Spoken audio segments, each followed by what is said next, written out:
কেমন ভালোবাসা ছিল নবীজির প্রতি হযরতে বেলালের জানেন? নবীজি সাল্লাল্লাহু আলাইহি ওয়াসাল্লাম ইন্তেকাল করে দুনিয়া থেকে চলে গেছেন। সারা জীবন আমার নবীজি কত কষ্ট করছেন, পেটের মধ্যে পাথর বাঁধছেন। আমার নবীজি ঠিক মতো খাবার খাইতে পারে নাই, মাসের পরে মাস না খায়া ছিলেন তিনি। এইভাবে কষ্ট করতে করতে একদিন দুনিয়ার জমিন থেকে তিনি চলে গেছেন। তো সাহাবীরা কান্না করে, আসমান কান্না করে, জমিন কান্না করে, পাহাড় কান্না করে, পর্বত কান্না করে, গাছ কান্না করে, মক্কা মদিনার পাহাড়গুলা কান্না করে, নবীজির সাহাবীরা কান্না করে। নবীজির সাহাবীরা নবীজির কষ্টের কথা স্মরণ করে কান্দে। যে নবীর রহমত পুরা দুনিয়ার জমিনের মধ্যে পাঠাইলাম, ওই নবী তো আর দুনিয়ার জমিনে নাই, ওই নবী তো আর দুনিয়ার জমিনের মধ্যে নাই। সাহাবীরা কান্না করে। হযরতে ওমর জিজ্ঞেস করে, সাহাবীরা কান্না কেন করো? সাহাবীরা বলে, নবীজি আর দুনিয়ার জমিনের মধ্যে নাই। হযরতে ওমর ডাক বলে, সাবধান সাবধান, যদি বলো নবীজি দুনিয়ার জমিনের মধ্যে নাই, এই যে দেখো তলোয়ার, এই তলোয়ার দিয়ে দুই খণ্ড করে দেব। সাবধান, আমার সামনে বলবা না নবী নাই। সাবধান সাবধান। হযরতে ওমরের চেঁচামেচি দেখা হযরতে আবু বকর সিদ্দিক রাদিয়াল্লাহু তাআলা আনহু সামনে অগ্রসর হইয়া নবীজির চেহারা মুবারক থেকে কাপড় সরাইয়া নবীজির কপাল মুবারকে চুমু খায়। আর ডাক দিয়ে বলে, ও সাহাবীরা, আমার নবী তো মানুষ, আমার নবীর পূর্বে অনেক নবী এসেছেন, আবার চলে গেছেন, আমার নবীও দুনিয়ার জমিন থেকে চলে যাবে। অতএব তোমরা মনে করো না তিনি সারা জীবন থাকবেন, তার যাওয়ার সময় চলে আসছে। অতএব তোমরা আল্লাহর ঈমানের উপর তোমরা অটল থাকো। আবু বকর যখন ভাষণ দিয়েছে, নবীর সাহাবীরা ঠান্ডা হয়ে গিয়েছে। মদিনার মধ্যে এখনো কান্নার রোল। শিশু বাচ্চাগুলা কান্না করে, নবী নাই নবী নাই। বৃদ্ধগুলা কান্না করে, নারীগুলা কান্না করে, পুরুষগুলা কান্না করে, সবাই কান্না করে।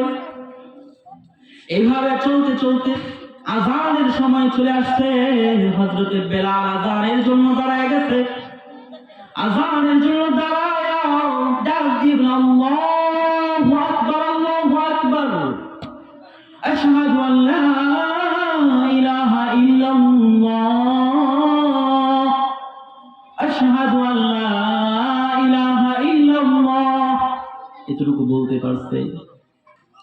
হযরতে বেলাল যখন আশহাদু আন্না মুহাম্মাদার রাসূলুল্লাহর মধ্যে পৌঁছে গেছে, বেলালের পা কাঁপা শুরু করে দিয়েছে, বেলালের চোখ কাঁপা শুরু করে দিয়েছে, বেলালের হাত কাঁপা শুরু করে দিয়েছে, বেলালের কণ্ঠ রুদ্ধ হয়ে গিয়েছে, কণ্ঠ দিয়ে আওয়াজ বের হয় না। বেলাল আর আযান দিতে পারে না। বেলালের আযানের আওয়াজ শুনে পুরা বাংলার মধ্যে, পুরা পৃথিবীর মধ্যে, পুরা মক্কার মধ্যে, মদিনার মধ্যে কান্নার রোল পড়ে গেছে। বেলালের আযানের আওয়াজ শুনে সবার অন্তরের মধ্যে কষ্ট। এই আযান তো নবীজি নিজে শুনতো, এখন তো নবী দুনিয়ার জমিনের মধ্যে নাই, এই আযান কি শুনবে?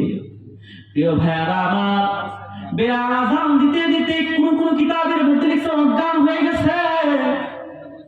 একদিন না, দুই দিন না, 3 দিন আযান দিতে, 3 দিন সে অজ্ঞান হয়ে গেছে। মক্কার মানুষগুলা, মদিনার মানুষগুলা কান্না করে, ও বেলালের কান্না শুই না। বেলাল আযান দিতে যায় তো মুহাম্মদের রাসূলুল্লাহর মধ্যে পৌঁছে তো কান্না শুরু করে দেয়। এইভাবে চলতে চলতে 3 দিন যখন হয়ে গেছে, হযরতে বেলাল আবু বকরকে ডাক দিয়ে বলে, আবু বকর,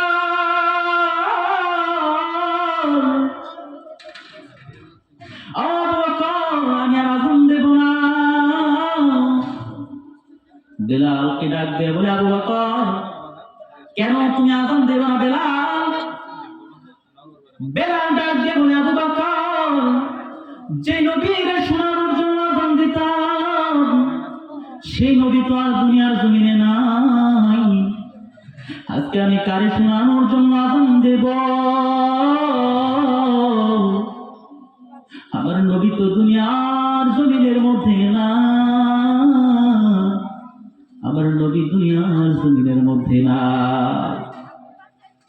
প্রিয় ভাইয়েরা আমার, হযরতে বেলালের সাথে পিরাপিরি করতেছে আবু বকর, তুমি আযান দিবা, নবীর যুগে তুমি আযান দিছো, এখন যদি আযান না দাও কেমন হবে? বেলাল ডাক দিয়ে বলে, আবু বকর, আমি যদি আযান দেই আমার মনের মধ্যে বড় কষ্ট, আমি যদি আযান দিই আমি নিজেকে ধরে রাখতে পারবো না, আমি অজ্ঞান হয়ে যাব, বারবার কষ্ট হবে আমার, আমি কষ্ট করতে চাই না। অতএব কারণে আমাকে আযান দেওয়ার জন্য জোর জবরদস্তি করবেন না। হযরত বেলালকে ডাক দিয়ে বলে, আবু বকর, বেলাল ডাক দিয়ে বলে, আবু বকর, আমি আর কোনদিন আযান দেব না। আপনি যদি আমাকে আপনার জন্য ক্রয় করে থাকেন তাহলে আপনার কথা মানব, আর যদি আল্লাহর জন্য ক্রয় করে থাকে তাহলে আমাকে মুক্ত করে দেন, আমি আর আযান দেব না। এবার তাকে মুক্ত করে দেওয়া হয়েছে, তিনি সামনে গিয়ে যুদ্ধ করলো। অনেকদিন পরে নবীজি সাল্লাল্লাহু আলাইহি ওয়াসাল্লাম স্বপ্নে যোগে দেখালেন, ও বেলাল, আমি নবীকে মদিনার মধ্যে ছাইরা তুমি শাম দেশে কইরা আছো, আমি নবীকে কি দেখো, তোমার দেখার ইচ্ছা হয় না, তুমি কেন আসো না? স্বপ্নে দেখে, আমার নবীরে দেখার জন্য এই নয়ন কত পাগল করা, হায় আমার গাড়ি নাই, বাড়ি নাই, আমার টাকা নাই, পয়সা নাই, আমি কেমনে সোনার মদিনায় দাঁড়ায় নবীরে সালাম জানাইবো? আমার নবীরে সালাম জানায়া বলবো, সালামু আলাইকা ইয়া রাসূলুল্লাহ, সালামু আলাইকা ইয়া রাসূলুল্লাহ। আমার তো টাকাও নাই, পয়সা নাই, আমি তো চাইতে পারি না। আমি যদি ডানাওয়ালা পাখি হইতাম, ওইরা ওইরা নবীর দেশে চলে যেতাম, নবীর রওজার সামনে দাঁড়ায় বলতাম, সালামু আলাইকা ইয়া রাসূলুল্লাহ। প্রিয় ভাইয়েরা আমার, বেলাল যখন স্বপ্ন দেখছে, বেলাল আবার আসছে মদিনার মধ্যে, যখন আসছে সবাই ডাক দিয়ে বলে, বেলাল, অনেকদিন ধরে তোমার আযান শুনি না, আযান দাও। বেলাল আযানের জন্য দাঁড়ায় গেছে। আবার আল্লাহু আকবার, আল্লাহু আকবার, আশহাদু আল্লা ইলাহা ইল্লাল্লাহ বলার পরে যখন আশহাদু আন্না মুহাম্মাদার রাসূলুল্লাহর মধ্যে পৌঁছে গেছে, বেলালের কণ্ঠটা আবার রুদ্ধ হয়ে গেছে, কণ্ঠ দিয়ে আওয়াজ বের হয় না। হাই হাই, মদিনার মানুষগুলো আবার কান্না শুরু করেছে। ওই যে নবীজির জামানার কথা মনে পড়ে গেছে। বেলাল তো নবীজির জামানায় আযান দিত, আসরের সাথে নবীজির জামানার স্মৃতি জড়ায় আছে, আবেগ জড়ায় আছে। ওই নবীজির জামানার স্মৃতির কথা মনে পড়া বেলালও কান্দে, ওমরও কান্দে, মক্কা মদিনা সবাই কান্দে, সবাই কান্দে। প্রিয় ভাইরা আমার, এই হইল নবীর প্রতি তাদের ভালোবাসা। উহুদের ময়দানে নবীজিকে কাফের বেঈমানের দল মারতে মারতে লোহার প্যারাক ঢুকায় ফেলছে মাথার মধ্যে। আবু বকর সামনে অগ্রসর হইছে যে প্যারাকগুলা তুলবে। আবু উবাইদা ইবনে জাররাহ রাদিয়াল্লাহু তাআলা ডাক দিয়ে, আবু বকর, আমার একটু সুযোগ দাও, আল্লাহর কসম তুমি সামনে যাও না। নবীজির মাথার মধ্যে যে প্যারাক ঢুকছে আমি নিজে বের করবো। নবীজির মাথার মধ্যে প্যারাক ঢুকছে, মিয়া পুরো পৃথিবীর মধ্যে নবীজির থেকে সম্মানিত কেউ নাই, ওই নবীজির মাথার মধ্যে প্যারাক ঢুকছে। আপনার আমার জন্য ঈমানের দাওয়াত করতে গিয়া, ঈমানের কাজ করতে গিয়া, ইসলামের কাজ করতে গিয়া আপনি আমি তো ঈমান বুঝি না, ইসলাম বুঝি না, আল্লাহ বুঝি না, রাসূল বুঝি না, কালিমা বুঝি না, কিছুই বুঝি না। যদি মাদ্রাসা বলে 10টা টাকা দান করেন, 3 দিন পর্যন্ত গরু গোশত খাওয়ার পরে টয়লেটে বসে যেমন কুতান পারে এমন কুতান পারে, অথচ এই লোকে রিক্সা চালায়, আর রিক্সা চালায় ওই বিভিন্ন জায়গায় গান বাজনা হয় না, এখানে গান বাজনার মধ্যে যায় নাচে আর দেয়, নাচে আর দেয়, অথচ ঘরের মধ্যে চাউল নেই, ঘরের মধ্যে কি নাই, চাউল নেই, এখানে নাচতে আর দেয়। আর এখানে মাদ্রাসা চাইতে গেলে কি করে, চাইতে গেলে বলে নাই, গরিব মানুষ, আল্লাহ তোরে এমন ঠাড়া মারবো। ভাইরা, আবু উবাইদা ইবনুল জাররাহ রাদিয়াল্লাহু তাআলার সামনে অগ্রসর হয়ে গেছে। আবু উবাইদা ইবনুল জাররাহ রাদিয়াল্লাহু তাআলা আনহু বুঝতে পারছে যদি হাত দিয়ে টানাটানি করি বের হতে সময় লাগবে, নবীজির কষ্ট হবে। কি করা যায়, কি করা যায়? আবু উবাইদা ইবনুল জাররাহ সামনের দুইটা ডান দিকের দাঁত দিয়া কামড় দিতে টান মারছে, তো দাঁত দুইটা ভেঙে গেছে। ওই যুদ্ধের মধ্যে নবীদের দুইটা দাঁত ভাঙছে। আবু উবাইদা ইবনুল জাররাহ রাদিয়াল্লাহু তাআলা আনহু দ্বিতীয় দাঁত দিয়া সামনের বাম পাশের দুইটা দাঁত দিয়া আবার কামড় দিয়া দ্বিতীয়টা বের করছে। সামনে চারটা দাঁত নাই। সাহাবীরা বলে আবু উবাইদা ইবনুল জাররাহ দাঁত থাকার সময় যতটা সুন্দর ছিল এর থেকে হাজার গুণ সুন্দর তার দাঁত না থাকা অবস্থায়। সুবহানাল্লাহ। নবীর জন্য তো দাঁত দিচ্ছে, দন্ত মুবারক শহীদ হয়ে গেছে, আমার নবীর দাঁত শহীদ হয়েছে, তো তার দাঁত শহীদ হয়েছে। সে বলে আল্লাহর কসম আমি নবীজির দাঁত মুবারক আমি উঠাবো, আবু বকর তুমি সামনে অগ্রসর হলো না। এটা হলো আবু উবাইদা ইবনুল জাররাহ রাদিয়াল্লাহু তাআলা আনহু। তিনি সেই সাহাবী যে সাহাবী যুদ্ধের ময়দানে গেছে, যে দিক দিয়ে যায় মনে হয় হিংস্র বাঘ আক্রমণ করছে, কেউ টিকতে পারে না তার সামনে। হঠাৎ করে দল বিশাল দানবের মতো ব্যক্তি তার সামনে আসছে, তো উনি খালি পিছায়। আরে ভাই এতক্ষণ বাঘের মতো সামনে গেছে, তো এখন এই লোকের দেখে পিছায় কেন যায়? তো দেখে এই লোকে হইল বিশাল দেহের, অনেকে মনে চিনে নেয়। উনি বারবার পিছায় যায়, ওই লোকে খালি সামনে আসে। এই লোকের কারণে যুদ্ধই করতে পারতেছে না, পিছনে যায় এমন ভাবে জুড়ে গিয়া উইরা আইসা এমন ভাবে মাথার মধ্যে ওই তলোয়ার ঢুকাইছে, দুই পাল্লা হয়ে পড়ে গেছে। জিজ্ঞেস করছে এই লোককে জানো? তুমি যদি জানো, সুয়ারুম মিন হায়াতিস সাহাবার মধ্যে লিখেছেন আল্লামা আব্দুর রহমান রাফাত পাশা, তুমি যদি জানো যে তিনি কে, কাকে সে দুই খণ্ড করে ফেলছে, তুমি অবাক হয়ে যাবা, তুমি বিশ্বাসই করো না। সে কে ছিল? সে ছিল তার নিজের জন্মদাতা পিতা, আর ইসলামের জন্য নিজের পিতাকে বলিদান দিয়ে দিয়েছে। এই হচ্ছে সাহাবী। নবীর জন্য, নবীর ভালোবাসার জন্য তারা পুরো পৃথিবী উজাড় করে দিতে পারে, পুরো পৃথিবী উজাড় করে দিতে পারে। আপনি আমি যে নবী পেটের মধ্যে পাথর মেরেছে, যে নবী না খেয়ে থেকেছে, যে নবী শরীর থেকে রক্ত ঝরিয়েছে, সেই নবীর জন্য আমি আর আপনি কি করলাম? প্রিয় ভাইয়ের আমার, ওই নবী যদি কিয়ামতের কঠিন মুসিবতের দিন দাঁড়ায় বলে, হে আমার উম্মত, আমার নাতিগুলা তোমাদের জন্য কল্লা ফেলায় দিছে, বিষ খাওয়াইছে মানুষে, আমার নাতিগুলা দুনিয়াতে ছিল না, আমার সাহাবীরা কষ্ট করছে, তোমরা আমার সুন্নতি পালন করো না, তোমরা আমার ইসলামী বুঝাই নাই, অনেকে তো কালিমাই পারে না। কিন্তু নবী এটা বলবে না, নবী বলবে ইয়া উম্মতি, ইয়া উম্মতি, হে আমার উম্মত, হে আমার উম্মত। আল্লাহর কাছে বলবে আল্লাহ আমার উম্মতকে আপনি মাফ করে দেন। সিজদার মধ্যে পড়বে তো পড়বে, যতক্ষণ আল্লাহ মাফ না করে ততক্ষণ সিজদায় পড়েই থাকবে। উম্মতি উম্মতি। নবীর একজন আশিক ছিল,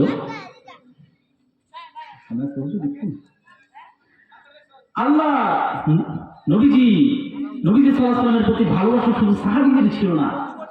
আমাদের মাদ্রাসা জগতে একটা কিতাব পড়ানো হয়েছে, শরহে জামি একটা ক্লাস আছে। এই কিতাবের লেখক আল্লামা জামি রাহমাতুল্লাহি আলাইহি, তিনি মদিনায় যাবেন নবীকে দেখার জন্য পাগল। উনি একটা কবিতা লিখছে, নবীজি সবটা দেখাই দিচ্ছে যে জামি যেন আমার মদিনাতে না আসতে পারে। কেন? তো জামি যদি আমার মদিনাতে আসে আর তার যে কবিতা লিখছে এই কবিতা আমার সামনে বলে, আমি টিকতে পারবো না। এত ভালোবাসা আবেগময় কবিতা লিখছে। কবিতাটা শুনলেন আপনারা? শুনে দিই ইনশাআল্লাহ, সময় একদম শর্ট, শুনে শেষ করে দিই। উনি কবিতা লিখতে পারছে, গোলে আজ রোখতা মুখতা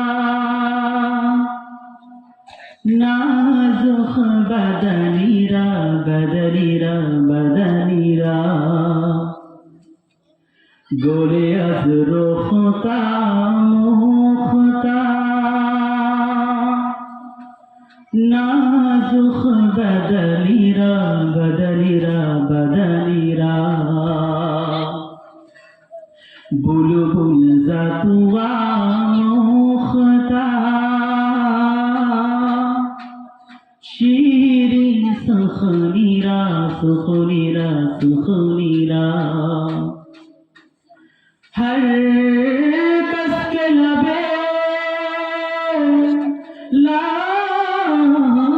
তুরা দীদাবাদিল গুফত, হর কস কে লবে লাল তুরা দীদাবাদিল গুফত। के चे खुश कंदा आकीके यमनीरा यमनीरा यमनीरा आका के चे खुश कंदा आकीके यमनीरा यमनीरा यमनीरा। के भाইরা আলোচনা শেষ। কবিতা অনেক বড় বড় কবিতা বইলা সময় নষ্ট করবো না। আমাদের এখানে ভারতের উত্তরপ্রদেশ থেকে আল্লামা সাবের কাসমি গালবিহি হাফিজাহুল্লাহ আসবেন, এটা আমাদের জন্য বড় রহমত। هذا أمر مسرور مربوط علينا يحضر فينا علامة قاسم صابر قاسم كنكوهي رحمة الله حفظه الله من الهند في بلدنا بنغلاديش، خصوصا في مدرستنا نغرفلة مدرسة الكوثر الإسلامية. فلا بد لنا أن نحضر هذه الحفلة المباركة أيها الإخوة في الله. हमारे यहाँ علامة صابر قاسم गंगोही वो हिंदुस्तान से आएंगे। ये हमारे शुक्रिया की बात है कि वो हमारे यहाँ आएंगे बांग्लादेश में। हिंदुस्तान से आते हैं और वो बहुत बड़ा आलिम है, इसलिए हमको चाहिए कि हम इस मुबारक मजलिस में आए और शिरकत हासिल करके उनसे कुछ फायदा हासिल करें। तो हमारे জন্য आवश्यक ওনার থেকে আমরা কিছু উপকার লাভ করব। তাদের কথার তাসির ভিন্ন। তারা যদি একটা ছোট্ট কথা বলে, আমরা হাজার কথা বললেও এই কথার প্রভাব নেই, সেখানে সামনে খালি মাঠে ঘোল মারতেছি। তো ওনারা আসবেন, ওনাদের কথা সবাই শুনবে। তো ওনাদের দ্বারা একটা কথার দ্বারা যদি কেউ হেদায়েত পাওয়া যায়, এটা আমাদের জন্য সফলতা। আমি আমার একটা ঘটনা বলে, আমার মসজিদের ঘটনা। আমার এক মুসল্লি আমাকে বলছিল যে হুজুর, আমি আমার মায়ের জানাজা পড়াবো, তো জানাজা নামাজ আমি পড়াবো এবং এই জন্য আমি দোয়া শিখতেছি। এই বয়ান আমি কইরা দিচ্ছি, করার পরে আরেক মুসল্লি এসে বলতেছে হুজুর আমি দোয়া শিখে গেছি। আপনি যেদিন বলছেন যে আপনার কোন মুসল্লি যেন হচ্ছে জানাজা পড়াবে, এই তারগিব, এই উৎসাহমূলক কথা যেদিন আপনি বলেছেন, সেদিন আমি নিজেও দোয়া শেখা শুরু করছি যে আমি আমার বাবা মায়ের জানাজা পড়বো। সুবহানাল্লাহ। এই একটা কথা আমার জন্য হ্যাঁ আমার জন্য নাজাতের ওসিলা হয়ে যেতে পারে। আল্লাহ তাআলা যেন আমাদেরকে আমল করার তৌফিক ফরমান। আমিন। ওয়া আখিরু দাওয়ানা আলহামদুলিল্লাহি রাব্বিল আলামিন। আসসালামু আলাইকুম ওয়া রাহমাতুল্লাহি ওয়া বারাকাতুহু। হযরতকে অসংখ্য ধন্যবাদ। রাসূল করিম সাল্লাল্লাহু আলাইহি ওয়াসাল্লামের প্রতি সাহাবায়ে কেরামের মহব্বত সম্পর্কে গুরুত্বপূর্ণ আলোচনা করেছেন। জাযাকাল্লাহুল খায়রুল জাযা ওয়া আহসানাল জাযা, বারাকাল্লাহু ফি হায়াতিক।